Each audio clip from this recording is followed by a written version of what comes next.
leave quite promptly after this session.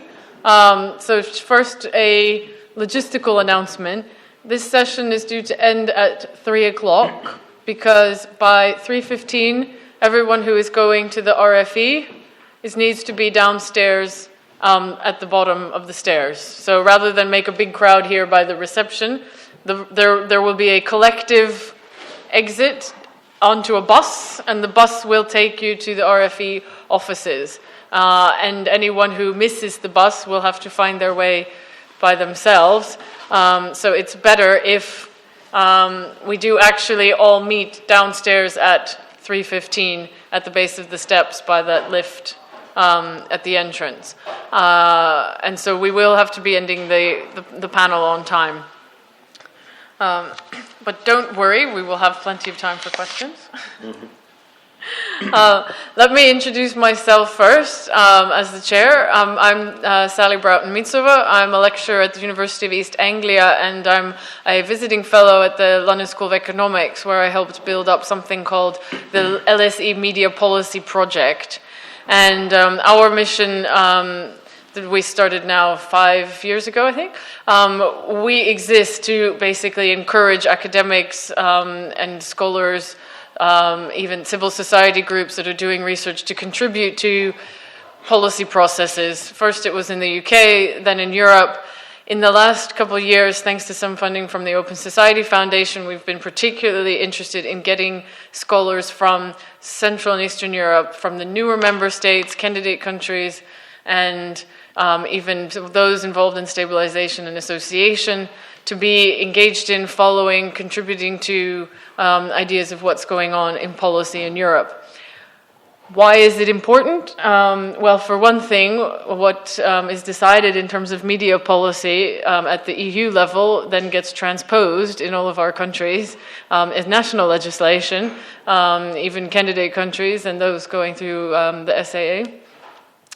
The other reason it's very important, and particularly why we're having this panel today, is that there's great opportunity for policy innovation at the European level, sort of collective thinking about how do we handle the new media environment? How do we deal with this sort of quagmire that is what we call platforms sometimes, or we call intermediaries sometimes, and we don't really actually know exactly what we're talking about yet. And a lot of the issues that are raised by convergence of technologies. And so this is an excellent space for policy innovation and for some really important thinking about how media should be handled from a policy perspective. And that's why it's very important to have input from people who research media and who research the relationship between politics and media. So our aim today is to have an exchange, and I will introduce the panel in a second, but we're going to have very brief presentations from each of our guests who play a particular role in all of this kind of European level policy discourse. And then we would like to throw it out to you because we are quite interested in hearing your priorities, your insights, and any questions, but also comments, suggestions, and feedback. And some of our panelists will throw out things that are essentially ideas that are on the table and would love to have some input on. So I will start with Gabriele, who comes to us from DG Connect, which is the DG for everything to do with communications. And technology. And technology, but he is in particular responsible for issues related to media convergence, media freedom, and media pluralism. And so I'm going to ask him to say a bit about what's going on at the very macro level and get us started. Thank you very much, Sally, for this. Does it work? Can you hear me? I think you can. Okay. Thank you very much for this beautiful introduction. I'm here with a very difficult role. Because, well, despite what some British tabloid might say or think, Europe is not a superstate. So we are faced at the European Commission with a mismatch sometimes between expectations and the reality of our powers. We receive constantly, every day, parliamentary questions, letters from citizens, letters from journalists or activists who complain about lack of transparency of media ownership, attacks against journalism, political pressures, commercial pressures over journalists. So this is something that we are aware of and very worried about. On the other side, what we can do is limited by the treaties. Again, Europe is not a superstate, so we cannot do everything. Our competences are limited by the treaties. For instance, there is the Charter of Fundamental Rights of the European Union, Article 11, freedom of speech. But this article only applies to member states when they are implementing European legislation. So if there's not a European legislation at stake, then there's nothing that we can do legislatively. When we act as a watchdog. For example, in Hungary, between 2010 and 2011, a media law was passed. There were some concerns when it comes to media freedom and pluralism from the European Commission, which we raised, and that they were addressed by a second draft of the law. But then again, this was an implementation of the Audiovisual Media Services Directive, so a European directive. If that was not the case, then we couldn't have acted so promptly. When we cannot be a watchdog, then we try to be a facilitator. This means that we finance independent projects addressing issues related to media freedom and pluralism in Europe, one of which will be presented later by Flutura. Others concern, for example, the mapping of media freedom across Europe, the monitoring of the risks related to media pluralism in Europe. What Flutura will also present are projects concerning legal support that those projects offer to journalists that are under threat. The other thing that I guess will be discussed more in depth later is the policy reflection that we are doing at this very moment. As I mentioned, there is this piece of legislation, the Audiovisual Media Services Directive, also called AVMSD, which is currently undergoing a revision. So soon, next year, we'll be presenting a new legislative proposal, and this is now the time to influence this legislative proposal. This directive is already 10 years old, so many things, as you know, have changed in the media, in the convergence of media and content in the last 10 years, and these changes have to be addressed by the European legislation. So we opened a public consultation. We received 434 replies. So quite a lot. Now the consultation is closed, but this doesn't mean that we're not listening anymore. It is still time for you to tell us how you would like to shape the future of media policy at European level. In the public consultations, I can already tell you a few quick things. There is some consensus towards possible changes of the scope of application of the directive, which currently is limited to TV and TV-like services. There is consensus on keeping the so-called country of origin principle, so the fact that if you are an operator established in a member state, you can broadcast to another member state freely. There is, however, no clear consensus on the future of commercial communications, on protection of minors, on promotion of European works. Those issues are apparently more difficult to tackle because the community of respondents haven't given us a clear answer. What there is there, and I think this is very important, and I think Francesco will also come to this point later, is that there is overall support for independence of audiovisual regulators. So the fact that national regulators dealing with audiovisual services are independent mainly from political powers. As I said, there will be a proposal next year, and so this conference comes at a very timely moment for us, and especially for me to understand what are your views on how to shape the future of European media policy, and especially to build a momentum for issues related to media freedom and pluralism to be ever more prominent in this context. Thank you.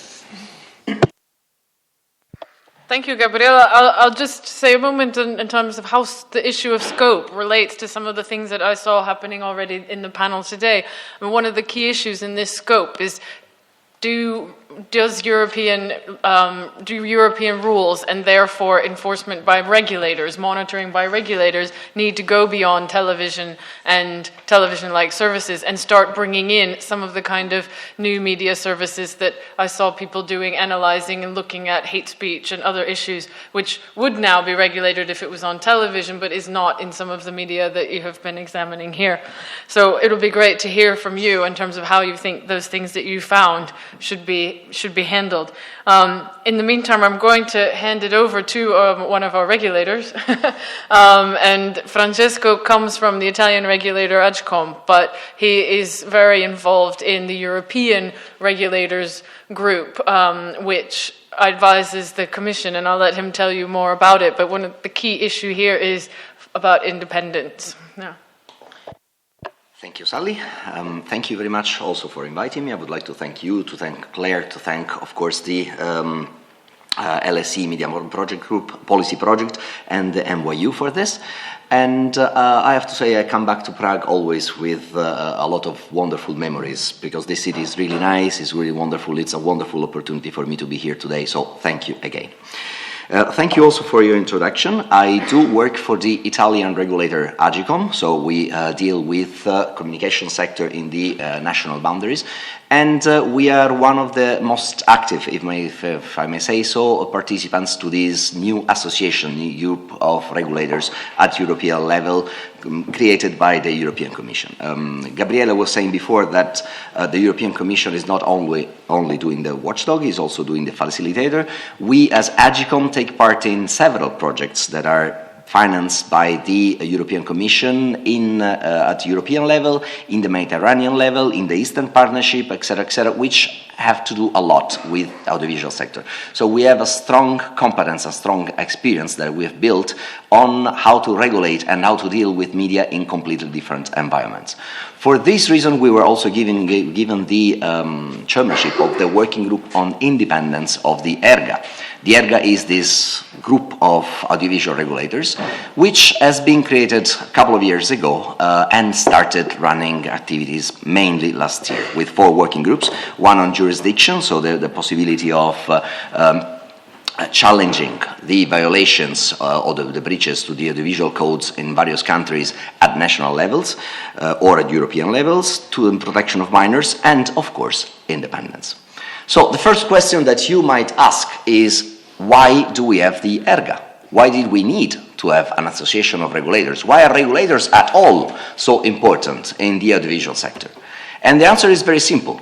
We have regulators for almost every type of utility sector. We have it in we have them in energy sectors. We have them in telecommunications. We have them, but they are based in a different way also in the audiovisual sector. And this is because regulators normally have 2 pillars to defend, and protect 2 interests. One is the competition, the other one is the protection of minors. In the case of audiovisual sector, we also have additional principles that we are bound to protect, and those are pluralism and freedom of expression. So protection from hate speech, incitement to hatred, etc., etc., etc.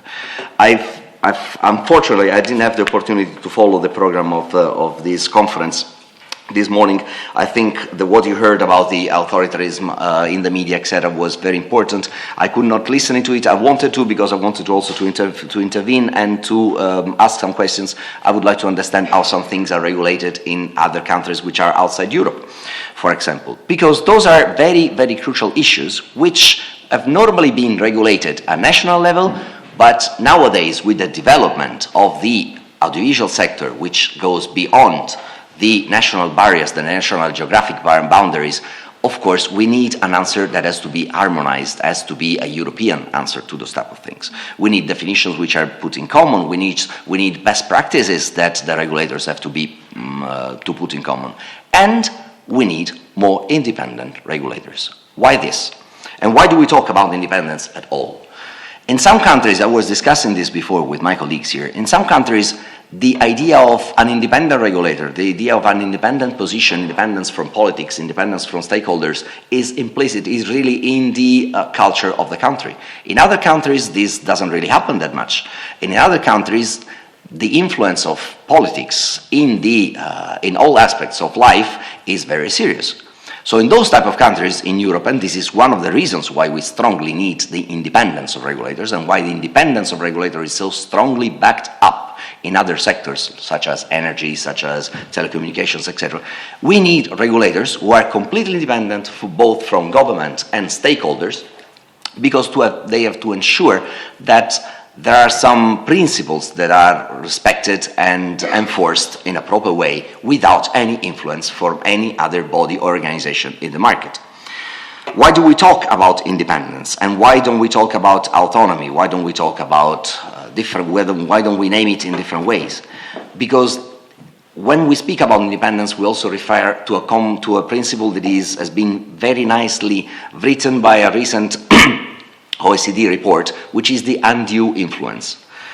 The undue influence is a way of influencing the activities of institutions in an undue manner, of course, even without having the power of formally doing it. And this is something that very often, I could also speak about Italy, but I can tell you some examples that are related to the Middle East, where we are very active. This is a way of working that is very, very peculiar of those countries. The governments do work together with the regulators and actually influence the work of the regulators all the time. For this reason, we talk about independence. And for this reason, we have created a working group in ERGA, which is trying to, first of all, collect all the information that we could collect on the idea of independence. There are several reports, INDIREG, NER, SERRE, EPRA, BEREC, etc. Several institutions, several global organizations have come up with reports on this issue, on the importance of having independent, autonomous, protected by undue influence regulators. We've studied the legislation in the other sectors, Energy Directive, Telecommunication Framework Directive, etc. And we have come up with a series we have drafted a report, of course, which will be presented on November 27 in front of the plenary of the ERGA, and will be then given to the European Commission, hoping to support them in the work of reframing the audiovisual directive. The audiovisual directive at the moment is the framework, that's part of the European framework, which is a bit lagging behind the other areas in terms of independence of regulators. Article 30 of the Audiovisual Media Services Directive simply says that the independent regulators in the countries, etc., etc. So it's taken for granted that there are some independent regulators. But then when we talk about independence, what do we really mean? Article 3, instead, of the Telecommunications Regulation and Article 35 of the Energy Regulation are very, very clear on some issues that should guarantee, that should identify what we mean by independence. And among some issues, we have identified a lot of criteria, a lot of indicators, etc., etc. We have, I would like to give you some ideas. I would like to make some practical cases that we can then discuss, or to have your reaction and to understand whether you, for example, would agree with these principles. Very simply, from the very beginning, appointment of the board, of the president and the board members of the regulators. Who should do the appointment? Should the government have any say in this? Should this be done in an open and transparent procedure, or should this be done by, for example, the President of the Republic on a discretional manner? Of course, we said they should be open and transparent, but then how do you ensure that open and transparent criteria for the boards of the regulators are implemented? There is you can write in your regulation that there is, of course, the need to have open and transparent procedures. But then if you have appointments which follow precisely the mandate of the parliaments, imagine that the parliament mandate is 5 years, and after 5 years also the board of the regulators ceases to exist, and you need a new appointment. Then, of course, the new parliament will have the power to appoint the new board of the regulators simply following the new majority. So one of the very easy things to understand, to imagine, is that duration of the mandate has to be detached from the duration or distinguished from the duration of the mandate of the parliament or of the government, of course. And then, should anybody have the power to dismiss the presidents or the board members of the regulators? You will see that, I mean, we had 28 cases in Europe, and we had completely different answers on these and on many other issues, which I will tell you now briefly.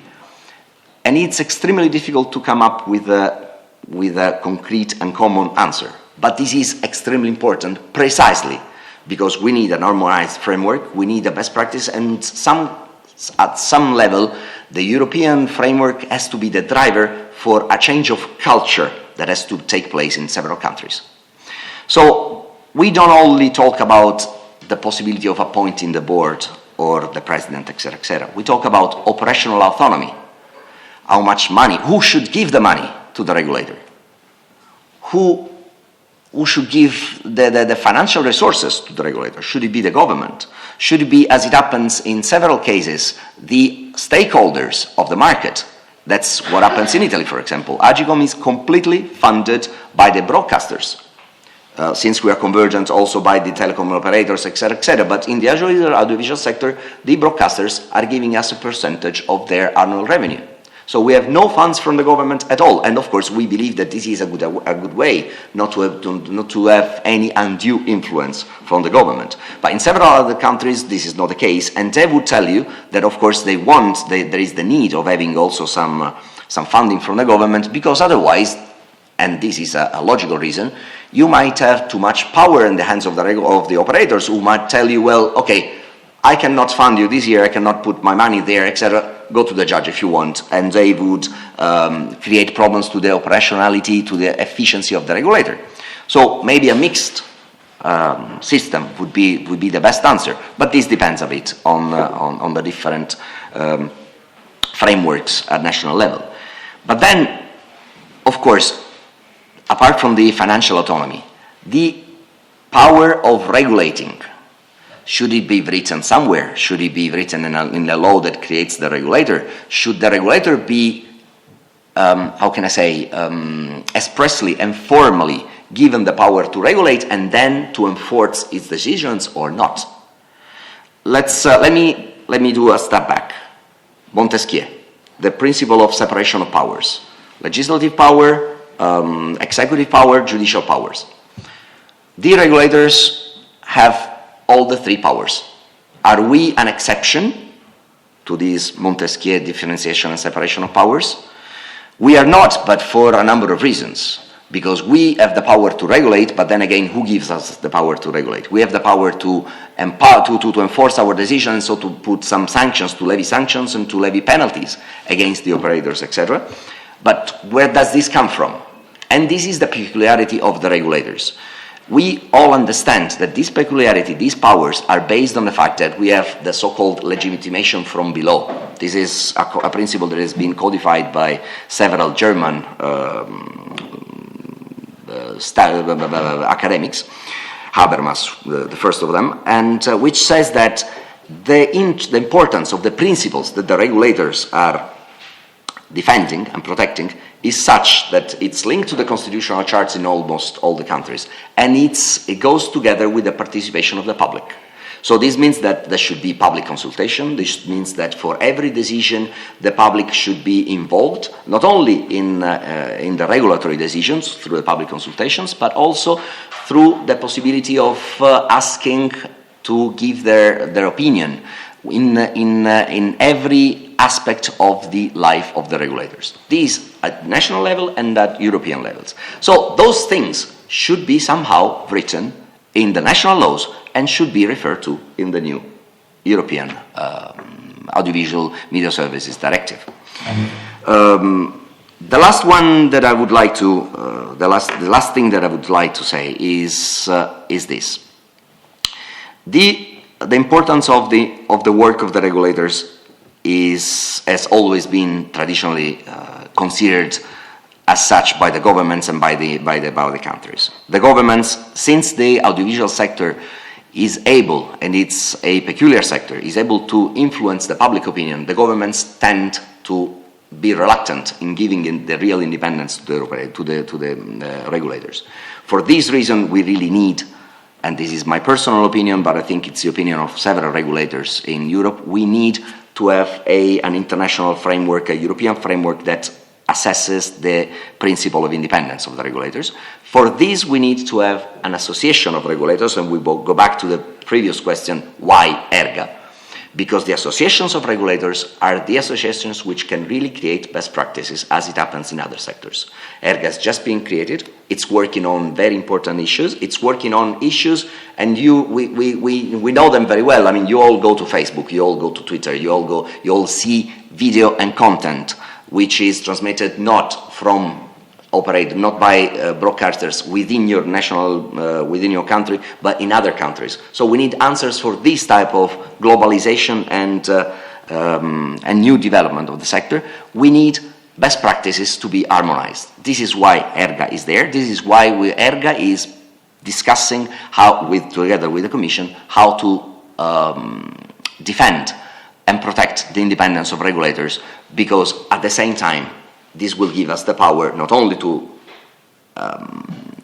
act on the development and react to the development of the sector, but to make sure that such principles such as pluralism and hate speech, etc., all the things that we have discussed today, will be protected and will be handled correctly by the regulator.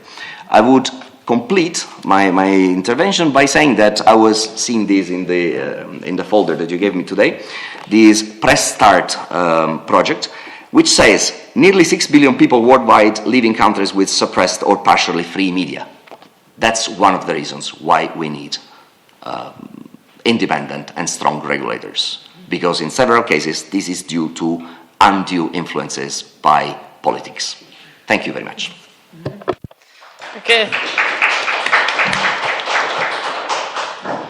Thank you, Francesco, and you've thrown out several ideas about how to get that independence, and we would love to hear more, actually, from you as well. Let our last speaker, Futura, comes from the European Centre for Press and Media Freedom, and they're a pretty new centre, but they are all about bringing together media practitioners, professionals, and academics, and working on various ways to protect media freedom. So I'll let her tell you about this project, and I want to then bring out some of the links between regulator and the actual practice of media. Thank you very much. On behalf of the ECPMF, I thank you for giving us the opportunity to present today about our new center. Very briefly, before I start, I have structured this short presentation on 3 parts. Initially, I will inform you a bit about the establishment of this center, how we started, and then I'll tell you briefly what we're doing, our main activities, and lastly, in the email I was also asked to kind of present what we see today as main threats on freedom of expression and media. The ECPMF has been established this June 2015 with the funding of the European Commission, Media Foundation of Sparkasse, City of Leipzig, and some other German donors. But our main fundings come from the European Commission. The center has been established in cooperation with 6 partners, and that is Journalism Fund from Belgium, Ossigeno per l'Informazione, Italy, SIMO from Austria, Observatorio Balcani and Caucaso from Italy, Institute for European Media Law in Germany, and the Media Foundation of Sparkasse also in Germany. The center is registered as a cooperative society. This is a very new, innovative way of registering that practically means that we can operate in 28 countries of member countries of the EU, and it has a more transparent way of functioning. We're also open to external auditing of the German Federation of Cooperatives, which is a bit more different from non-governmental organizations. We're not-for-profit and we're also independent. The office of the ECPMF is in Leipzig, and currently we have more than 30 members consisting of individuals, academic bodies, unions, investigative journalist organizations, media industry in general, media law organization, etc. So what is our aim and what are we going to do? The idea is that we will support and coordinate the activities of already existing organizations that are already working in this field. Together with local international members and partners, we're focusing on solidarity for journalists and media professionals covering the continent from Portugal to Russia and from Norway to Malta. So basically we're aiming to work in the entire continent of Europe. Preparation, even though we have established our center this June, the preparations for the center have started several years ago. And the idea is, yes, to have a center which would unite media freedom community and, as I said, organize solidarity. We have several objectives. I'll go just quickly through them so that you have an idea on what we're aiming to do. Firstly, we want to build a pan-European network committed to media freedom. We are aware that there are already networks of such organizations, but so far we don't believe that there is one a network which basically includes all organizations working on media freedom. And then, as I mentioned, we want to organize solidarity and sponsorship within the community, moderate and coordinate activities of our members, as well provide activities as a center together with our partner organizations, organize support for colleagues under pressure, and this is our main focus, which I will talk about it later on. Also influencing positively national and international legislation and raising visibility and awareness for media freedom press issues. And how we're doing this is in several ways. We've started by raising alerts on media freedom violations, and we're having a good cooperations with, as I mentioned, organizations in Italy, but also in London and in other countries, and basically they feed our center with information, and we're trying to have kind of one platform where you could see the media freedom violations. We're reporting regularly on legal developments by publishing legal reports on our website. We're supporting journalists to conduct investigative journalism through grants in cooperation with our partners. We're bringing together through workshops, conferences, media community, including journalists, editors, legal professionals, professors, researchers, to discuss media developments and to decide together what to do next in order to change to address the current challenges.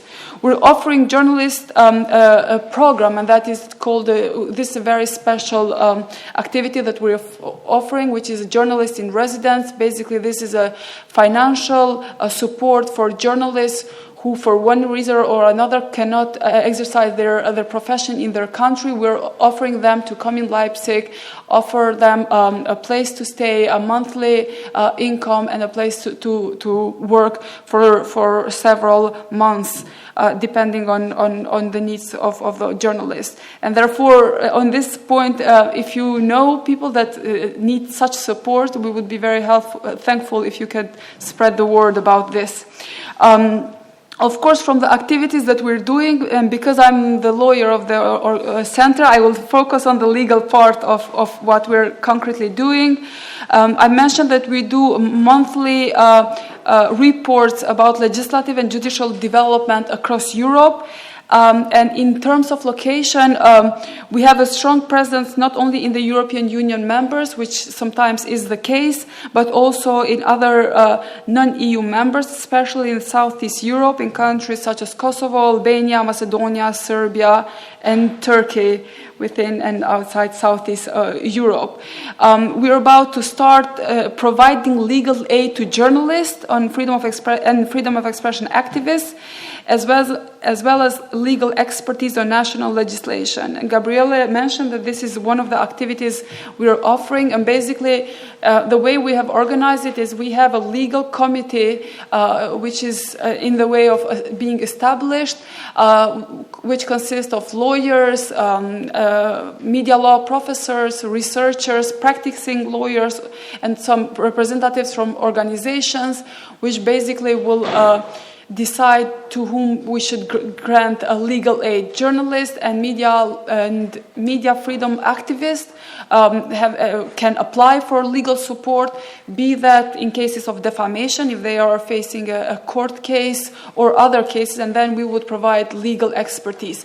This will be organized in several ways. We will either send a lawyer in that country, or we have already established contacts with the with lawyers practicing in the national in domestic legislation, so that it's easier for us to work with lawyers who already have knowledge about that case or judicial system, etc. The second part, which we're strongly and very enthusiastic, is also to offer feedback analysis on media legislation for organizations that are aiming to advocate for better legislations. We have received already quite a lot of requests and questions from organizations which are working in several countries, and they want to basically influence their national parliaments or government in administrative regulations, and they want to change them, but they need expertise from the European level and with the European expertise, and we're trying to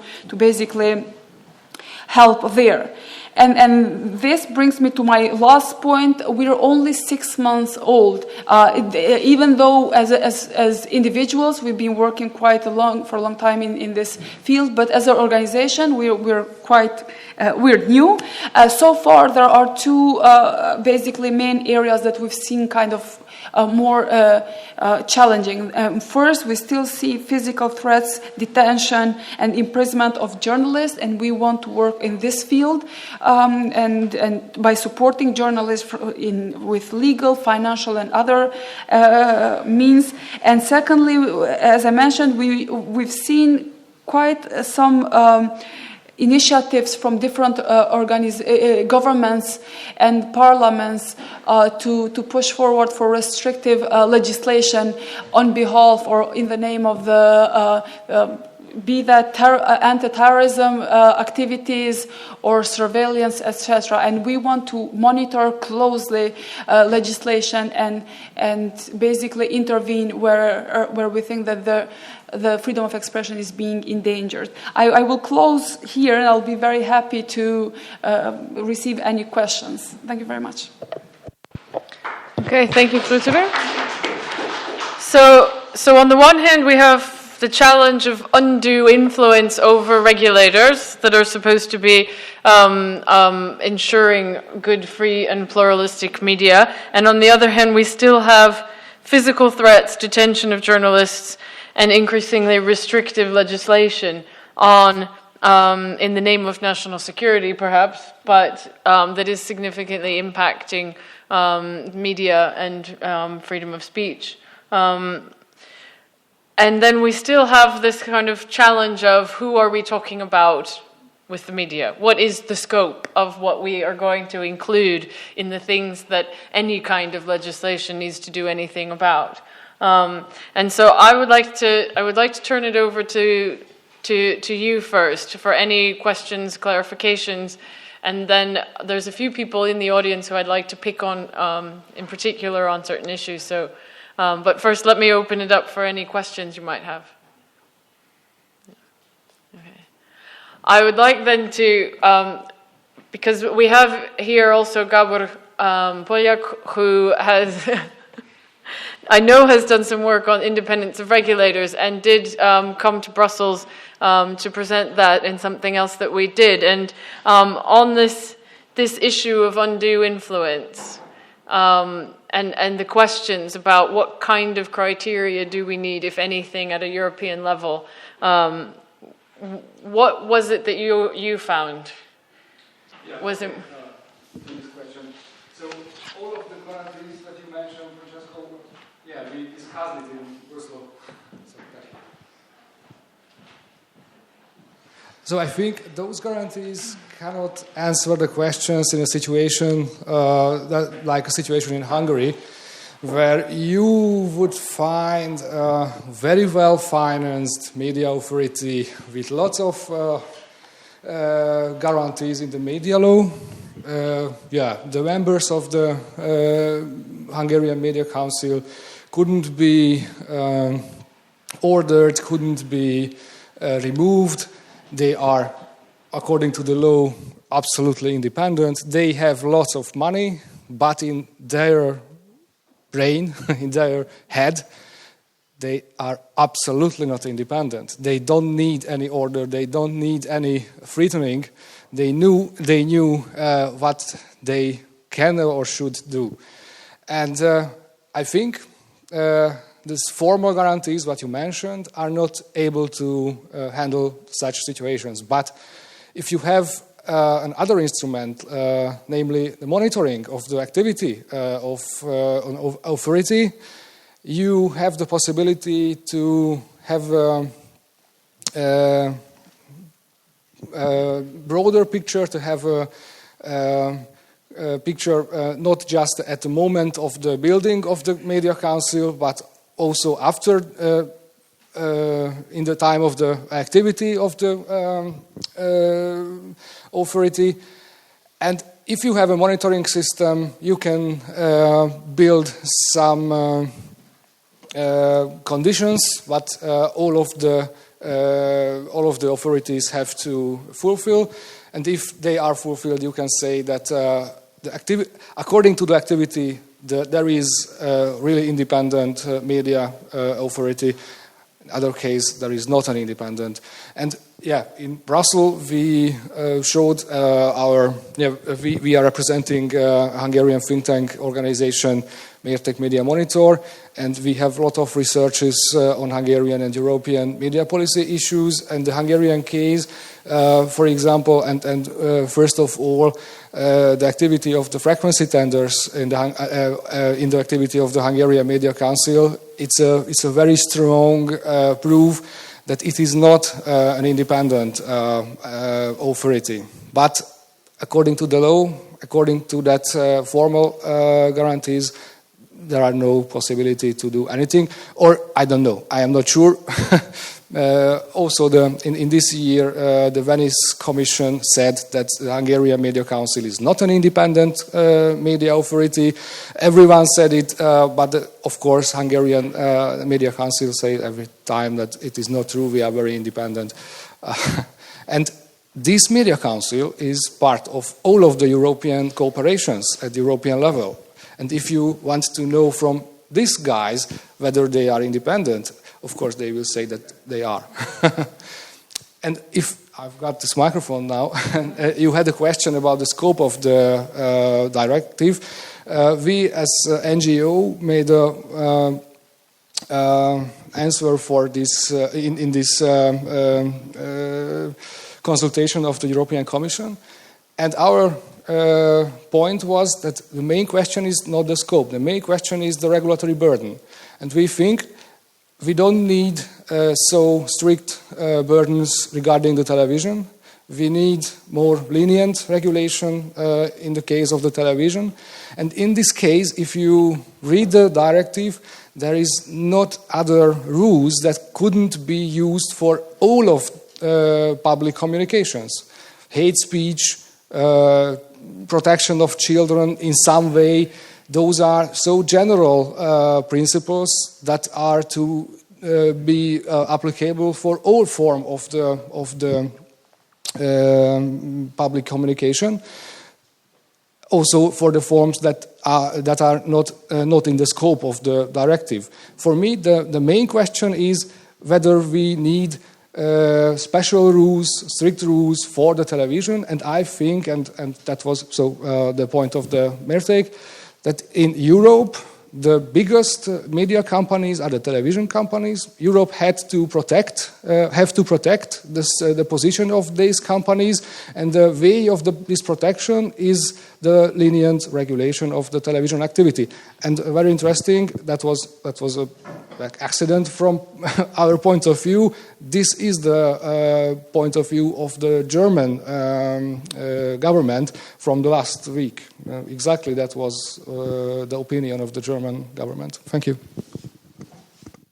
Yeah, I have a couple of follow-up questions. Now you can keep the mic.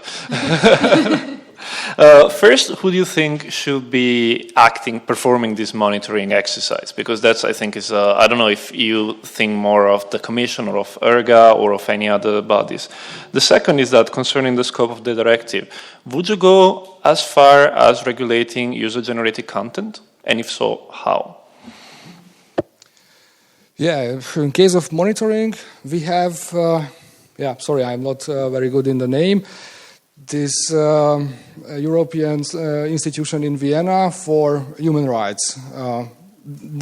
What is the Fundamental Rights Agency. Yeah, sorry, Fundamental Rights Agency. Not very complicated. They have this time no right to monitor or to control the media freedom questions, and they do not such things. Maybe they could be able to do that, and this is not my idea. This is the idea of the Freiberger report. That was one of the recommendations of the Freiberger report. I don't think that we need new institutions, but other side that, of course, we need also partners from the member states, also the special knowledge of the details of these activities from the media authorities. But mainly it can be solved, for example, through this FRA. To the other question, yes, I would say, and it is not a general opinion across Europe, but I would say it would not be a big problem if we would say that all of the contents that are available online or broadcasted are under some rules. That rules are everywhere in Europe, also this time, applicable. So those are not new rules. Those are not. I don't think that there is a European country where hate speech is possible for not on-demand audiovisual media services, just services of information society. Of course, services of information society are under general rules of civil law and criminal law, and hate speech is a criminal law question, at least in Hungary, or it can be a civil law question. It is no need to specific media law regulation regarding hate speech. And in this case, when we really know what are some rule that we need for media communication, I can't see any risk to say that is a general content regulation.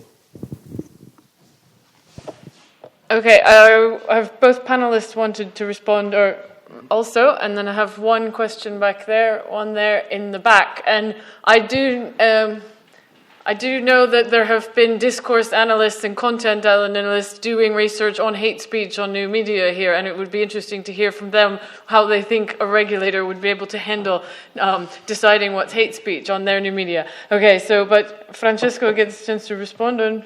Did you? I have a question, but first we take questions. Okay. So we'll go there, and there. Okay. Thank you. First of all, thank you very much for your intervention and for your views, which I have to say I share in in a good part. The problem of the Hungarian regulator is very well known. And it's, let me tell you very clearly, it's not the only one. There are cases in which the regulators have been deprived of their competences by the governments. There are cases in which the ministries are running the tasks of the regulators in Europe. And I'm not saying outside Europe. Outside Europe you have all possible options and all possible situations. For this reason precisely, I think that the work of the European Commission, of the European institutions, and the ERCA is extremely important. Of course, in an ideal world, each of us would like to have a solution for the situation in his own specific country. And in your case, probably this would mean guaranteeing formally, but also informally, the independence of the regulator. So guaranteeing with provisions, etc., a number of things that can be done, cannot be done, how many phone calls you can receive, you can exchange with the minister, how many times you can meet the minister. There are actually some reports, the most recent one will be published in a couple of weeks from the OECD, from the NER, in which are based on questionnaires which expressly ask how many times do you talk to the government, to the audiovisual regulators. I'm not joking. So just to measure the level of informal influence that the government can exercise over the regulator, even those things have been considered. That's incredible. But the problem is that, let me be very honest, but also very practical. At the moment, the Audiovisual Media Services Directive, as we said before, Article 30, is saying that the independent regulators, so it's taken for granted that there are independent regulators. Now, this is obviously not the case. Whether they are located as a part of the ministry, whether they are a different body, etc. So, of course, all the big things come with time. If you look at the frameworks of electronic communications 10 years ago, the situation was, 15 years ago, the situation was very similar to the situation of audiovisual at the moment. In the meantime, 2 reviews of the framework have passed, and now we are going to review it again, always with the same efforts by the European Commission and all the associations of regulators, BEREC in this case, etc., and we are going to increase the criteria. You cannot, it's impossible, I mean, for each of us, not you only, of course, and not only for Hungary, to go from a situation in which you have basically no provisions to a situation in which you regulate everything. Also because in some countries, the governments and even the regulators, they don't need to have such a detailed level of provisions. So if it's true on the one hand that a certain number of provisions are strongly needed and they should be also considering criteria which we called de facto or informal criteria, which would measure the factual independence of the regulators. On the other hand, we have to measure we have to counterbalance this need with the fact that at the moment our system does not have any provision at all. Now, your second point was very interesting. How could we monitor this? My personal opinion, now please don't quote me as Agicom or as ERGA, etc., and that's something that I informally said also in a previous meeting we had with Sally, beginning of the year. My personal idea is that if ERGA is suggesting some criteria to the European Commission, probably ERGA would be a good institution to monitor the implementation of those criteria at a later stage. So a proposal that could come in the future is that ERGA might have a working group which will assess the level of implementation of these criteria in the national countries year by year. I don't know whether this will be done soon, I don't know whether this will be done efficiently, but it's a way to start. I mean, consider that also in other sectors this is not done by anybody. In the audiovisual sector, this has already been done, also by the European Commission, also by bodies like INDIREG, who from time to time assess the level of independence. And then I would complete by saying that, of course, I understand your view on the importance of having detailed, less detailed, or maybe more lenient regulation on the audiovisual sector, but please consider that the development of the sector is such that at the moment it is important, of course, to have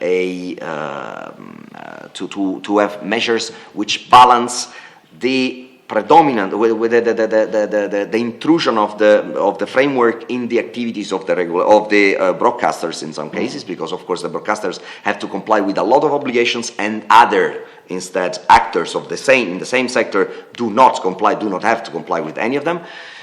But this is a very complicated balance. I'm not really sure that the answer would be to extend the regulation, for example, to the user-generated content, and I'm sure that Gabriele will probably agree with this, just to make sure that everybody is under the same framework. This could be a very complicated issue. Sorry if I was long. Okay, we have a gentleman in the... Hello, I am Ferenc Hammer from Budapest, Eötvös Loránd University.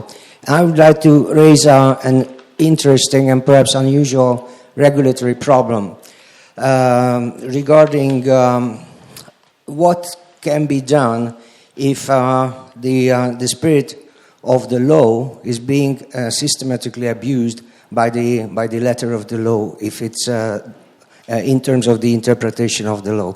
Because for understanding this, you have to consider that Fidesz, the Hungarian government party, the founders of this party were a bunch of law school students. It's a very important fact. So because whenever there is a political problem in Hungary vis-a-vis Brussels, whatever happens, the government administration prepares very good quality legalistic materials, very often operating as a smokescreen in order to offer an opportunity to operate according to the needs of the government. And my personal idea is that the European Commission is simply not prepared to the task of how to resolve a case when a country is systematically abusing the letter of the law, the spirit of the law, in order for particular political gains. Because the European Commission is prepared to deliberate over interpretations, but not in a completely systematic abuse of the law. For instance, what happens with public procurement systems in Hungary, the Olaf Commission found basically everything all proper, while at the same time public procurement systems is feeding Viktor Orban's best friend's personal pockets. So everything is all fine according to the law, while at the same time the spirit of the law is being abused. And I think this kind of systematic issue has to be addressed by the regulator itself. Because in a way, the regulator is being tied by its own rules, while at the same time, there is an obvious abuse of these kind of rules. So I don't know if I was making myself clear. It's a very complicated thing for us. Yes, I think it's abundantly clear, and I've seen lots of people's heads nodding and that it sounds familiar. It's probably not just Hungary where this is happening. And maybe if you can pass the mic over to the gentleman in the white shirt. If there's anybody else who wants to get their name on the list to speak, perhaps. Okay. You're next, then Dragan. Okay. Hi, Mark Hanna from NYU and University of Southern California in the United States. I think the whole idea of this panel is fascinating. Being from the United States, the idea that regulation can be marshaled in service to protect media freedom, as opposed to just being anathema or antithetical to media freedom in general, is novel for me, given my context. And the idea that we could somehow regulate hate speech and user-generated content, which at least in the United States, 70 to 80% of user-generated content is filled with hate, seems like a daunting proposition. But I know what you mean when you say hate speech, and it's different than what I mean just now. So the question I have is to something Francesco says earlier about how the influence, or the great influence that the audiovisual sector has upon the public and upon public opinion formation is precisely what makes the European Union reluctant to give it true independence. And again, sort of acknowledging my American bias here, it would be that in precisely the influence of a media sector to influence the public that would make not necessarily the government reluctant to regulate it, but our conference is about populism. It would make the people that consume the media or produce the media just in a kind of knee-jerk, reactive way push back. So what I'm curious isn't necessarily about the resistance among media institutions and companies and organizations that you've faced, because I presume there's some degree of that, but from audiences themselves, whether there's any political opposition that regulators face from media consumers. Okay, I think we're going to let some have response there, because we have one sort of suggestion and comment about the Hungarian case, and then this question. I think Francesco earlier was saying it. The importance of media is what keeps national governments from wanting to give up power to regulators, not the European institutions not giving up power to regulators. But the question remains, But the question remains, the same. So how are audiences reacting? How have people responded? And perhaps how has the journalistic and media community responded in these cases? I would like to pick up on what the gentleman said regarding the Hungarian case. I don't have an answer what the EU should do, of course, but what I could say that as a consequence of what the Hungary is doing in relation to media freedom, but also other cases, Bulgaria, Romania to a certain degree, now we see that the European Commission has taken a bit more seriously the freedom of expression issue for enlargement countries. And one might say that, now the enlargement countries have to kind of suffer more. But for me, this is a positive development. Basically, from 2014, the European Commission is looking at more in detail, has planned to look in more details the criteria, how well these countries are doing in freedom of expression. I'm not sure whether they will manage to monitor properly. It's a very difficult and complicated matter, but for me, it's more positive the fact that basically now they are looking into independence of media regulators, court cases, self-regulation in these countries. So I guess that's the consequence of Hungary. And I'm not sure whether this means that because they can't do anything with the countries that are already members, because they have to treat them all the same, now they are imposing this criteria to the enlargement countries.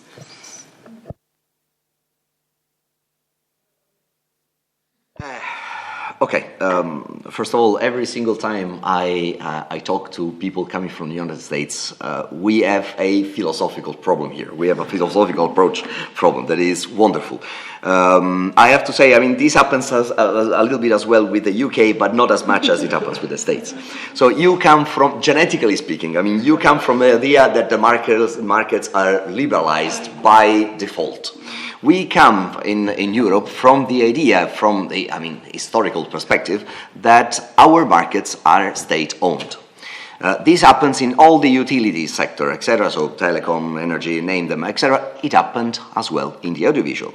And it happened as well in the audiovisual because, this happens in Europe now, but this is exactly the case in the Middle East and in North Africa.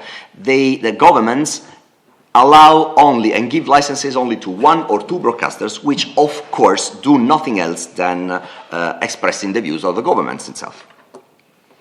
So this was the situation in Europe until a number of years ago. Then, of course, the liberalization started. There was no regulators, unlike the other sectors, which allowed the liberalization to take place. And now we have a system in which, the markets are kind of liberalized. There is enough competition. The consumers are kind of protected, etc., etc. Not kind of. The consumers are protected. There is a problem. And I will tell you, I can tell you what happens in Italy. One of the reasons why I strongly believe that there should be a regulator that is independent, and independent in particular versus the government, not versus the consumers, the audience, etc., etc. Even though they indirectly do have a say on this. political campaigns during the electoral periods. In Italy, and this is a fact, so I mean, you can quote me, there is no problem with this. In Italy, we have a system which in the news is a de facto system, it's not codified of course, which in the news starts from expressing the views of the majority, expressing the views of the minority, expressing the views of the government, which is the majority. This is from in the news, this is the way the news are reported. And of course, during the political campaigns, you have political programs in which people are interviewed. Now, in Italy, the regulator, and only the presence of the regulator, made it possible to regulate very, very strictly the amount of time that is given to each speaker during the political program, the type of interference, if you want, or the type of the way the anchorman is conducting the interviews, etc., etc. The problem of presence of all the political forces during the political programs. The sanctions for this are that if there is a breach to the laws, to the parity, to the par condicio, so-called, so to the access to the media principles, in the next program, the balance will have to be restored or renovated. Restored. So this is something that would have never happened if the legislation had been left only. The regulation had been left only to the government, on the shoulders of the government, for obvious reasons. And I'm talking about Italy. I'm talking about a number of countries in Europe. So, if your question is against whom do you challenge your independence, I will tell you, especially in the audiovisual sector, the problem is the governments. The political problem is politics, and we have heard it. In other sectors, I would agree with you. I mean, we have other problems. We have stakeholders. We have the stakeholders. I mean, have big importance, etc. But in the audiovisual sector, the influence from the governments and from politics in general is the main problem. I hope I managed to answer. Yeah. Yeah, thank you. Just a couple of points. Well, first, just to clarify one thing before this goes viral, the Commission has no intention to regulate user-generated content, which is, by the way, already regulated to a certain extent by the e-commerce directive. But when it comes to the audiovisual media services directive, we are not considering this. However, we are in the context of what is called the digital single market strategy. We are considering how to better tackle the issue of online platforms. So, for example, YouTube in this case. But this said, again, we don't want to force any specific person to regulate their own user-generated content on YouTube. This is something that we don't do unless there is like a channel. In this case, this is subject to the Audiovisual Media Services Directive already now. I do understand, and we are aware of the issues that have been raised by our colleagues from Hungary. We know that there are problems when it comes to, and challenges when it comes to media freedom and pluralism in several member states. We also know that sometimes the European Union, the European Commission, are seen as the last resort to tackle those issues. But this, I think, comes down to an sort of existential paradox of European integration. On the one hand, we have member states claiming their sovereignty over issues, including content issue, and then we have the European integration is a process of sharing this sovereignty, and we, European Commission, are in the middle of it. So I don't think we can restore the rule of law when we don't abide ourselves to it. So for me, one important thing is that we respect the limits of our powers, and the limits of our powers are enshrined in the treaties. So we will not go beyond those treaties, but we will do our best within the framework of the treaties to help enhancing media freedom and pluralism across Europe. For example, I would like to know how many member states or national governments do finance projects like the one we have in Leipzig with 749,000 euros. This is something that I think has to be taken into account. Again, when we can, we do act as watchdogs. When we cannot, we do act as facilitators.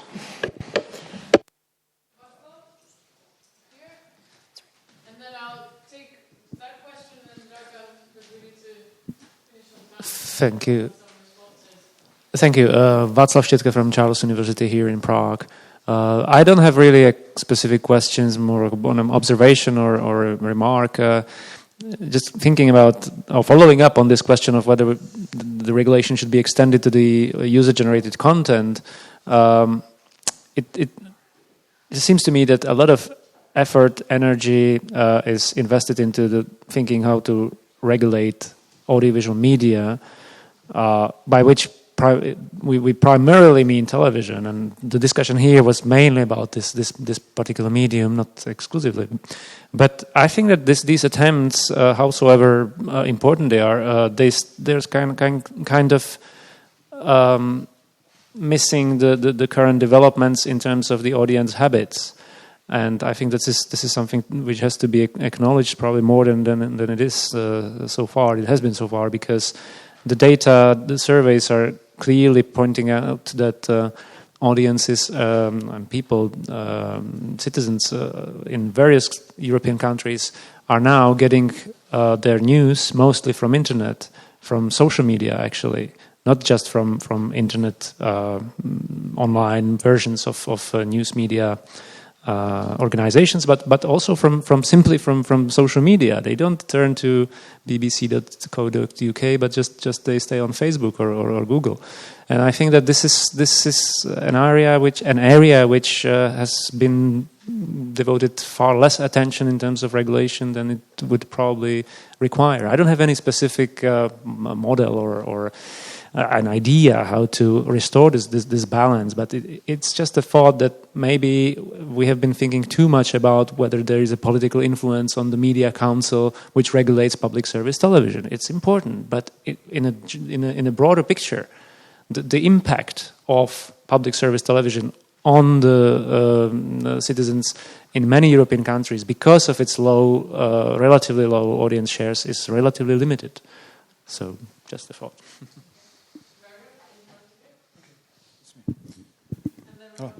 I'll try to be very brief.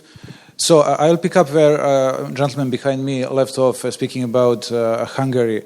So the situation in aspirant countries in the Balkans is the same. The only difference is much worse, actually, than in Hungary.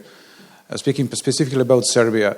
So as you know, on their way to the EU, they have to, first of all, to pass it, then to implement all these different kind of laws, including the media laws and including a public regulator. So in Serbia it was finally established, but the whole process was flawed from the very beginning. Starting how they are paid by the government. And second, was they are kind of puppet of the government. For example, there are 2 or 3 examples. When the national frequency were allocated, it was a pretty murky process. They didn't control properly who are owners, who are behind, to what extent state which withdrew from the media at the same time came back in another way with a huge, bigger control.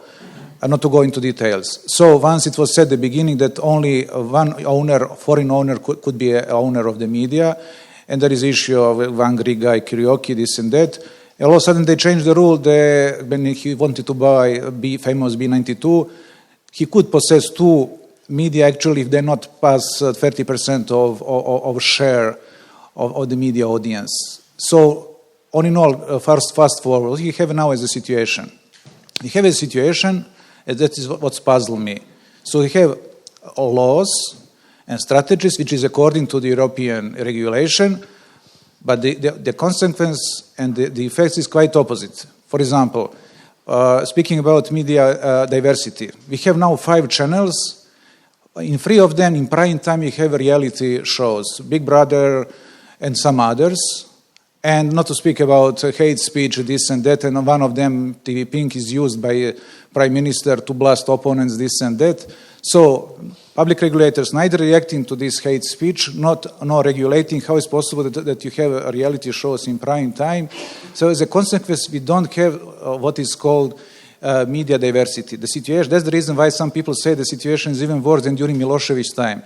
During Milosevic's time, you had the propaganda tool media, but you have some other independent media supported by foreign donors. So you can't see any evening after the prime time news any real discussion about real issues. You have just entertainment pandering to the lowest instincts. So I'm not saying that the blame should be laid on the EU or regulation, but this is a political conclusion.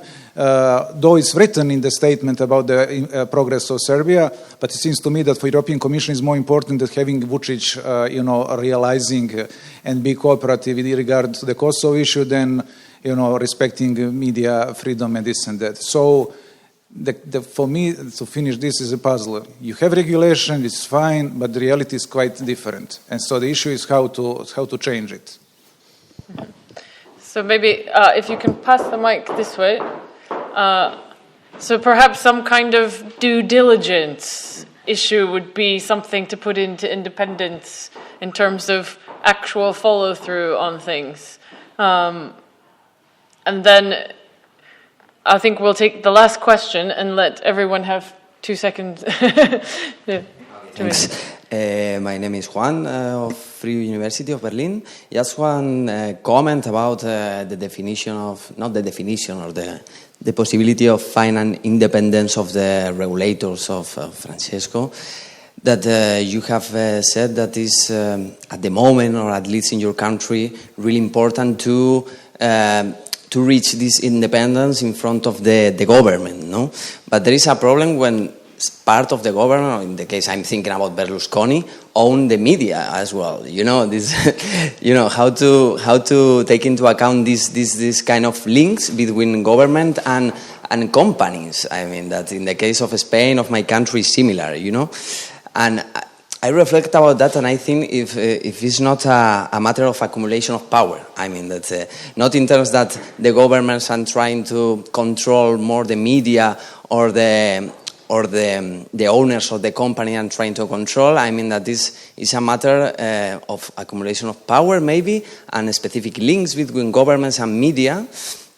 And in this case, maybe we can think about different formulas of control, this kind of regulators, in terms of control by citizens. I don't know if you are dealing, or you are thinking about another kind of formula, trying to avoid the influence of the governments, and at the same time to avoid the funding of the operators. That is problematic as well. I mean, I don't have the specific formula, but maybe we should think about in the future about some kind of control by citizens. I don't know if cooperatives, I don't know if you have the solution about that, but if you or both can reflect about the topic. Thanks. Okay, so we'll close up with some of the big dilemmas in terms of, maybe a check on what actually is independence and independent functioning. And we've had, Mertek is one of those that is civil society trying to do that. There might be other ways of getting audiences or citizens actually involved in being a check on that. Implementing, not just having things in law. And then I think I want to go back to this issue. Okay, we say no regulating of user-generated content, but in the actual practicality of what is on platforms and what the role of regulators might even already be in terms of channels, are we able to really make a distinction all the time? And then Václav mentioned, are we actually spending a lot of energy on kind of media that is no longer influential? So I'll just throw out all of that if we can have a final roundup, maybe.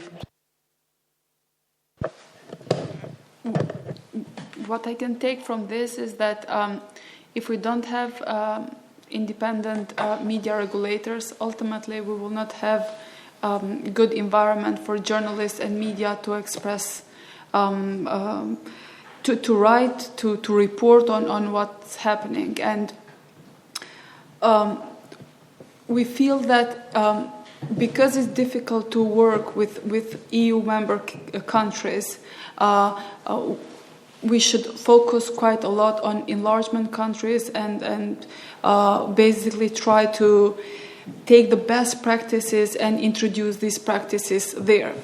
However, I see our role in all the things that have been discussed here is that what we could do, and I know that it's minor compared to what institutions could do, is to raise alarm in cases where we believe there is an infringement of freedom of expression, use our power as a community to put pressure in governments not to first to let the regulators alone and let them do their work. And if they don't do that, then basically our work is just to be together and put pressure in order to improve that. This is how I see our role, and I stop here. Thank you.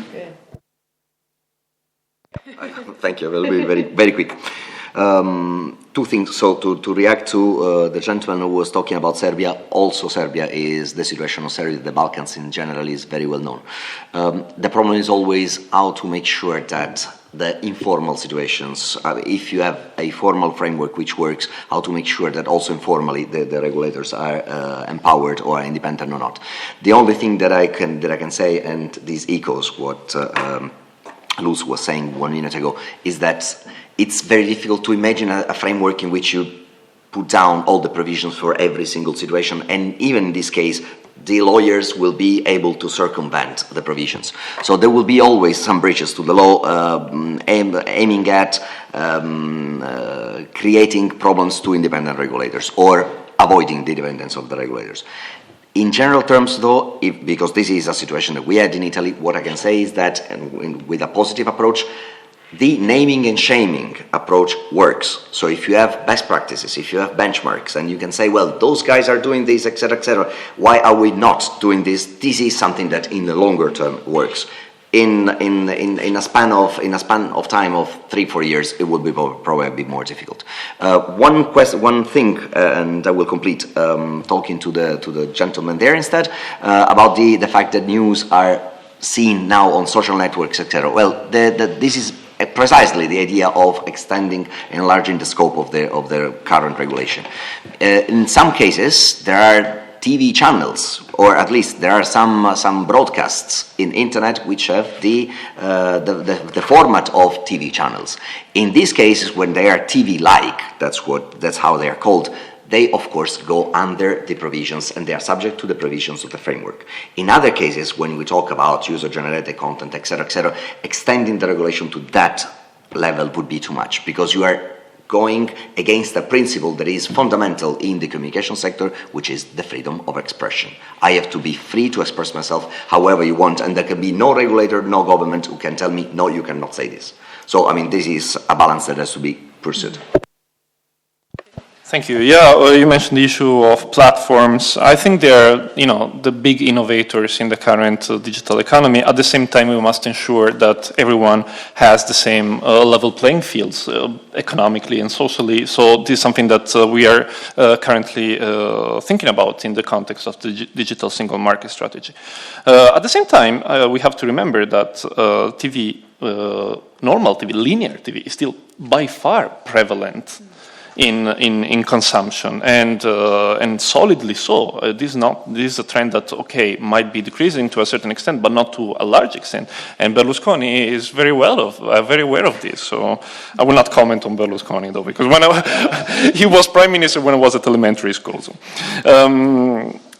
When it comes to candidate countries, and I conclude, it is true that we are aware that there are issues. If you check the country reports, many of these issues concern media, and they are well written there. At the same time, they cannot be the only focus of our attention, because we ourselves in the European Union, we must practice what we preach. So the first thing we have to do is to put our house in order, and I will conclude with that. Okay, good luck with that. All right, I'll just say thank you to everyone for participating, for your good ideas, and I think there were quite some interesting points raised, things that people can take home. I encourage you to stay involved. LSE Media Policy Project, we love contributions, especially of 800 to 1,000 words. They can go up on the blog. We'll be doing some more work in the future. ECPMF needs members, needs people fighting the fight, and of course comments, consultations, responses when the proposals come out next year. And I want to just say thank you to Claire here, who's with the Media Policy Project, and thank you very much to Keynote and Transitions and everyone for letting us have this special panel. And now everyone downstairs to get on the bus who's going to RFE. Yes. Okay, thank you.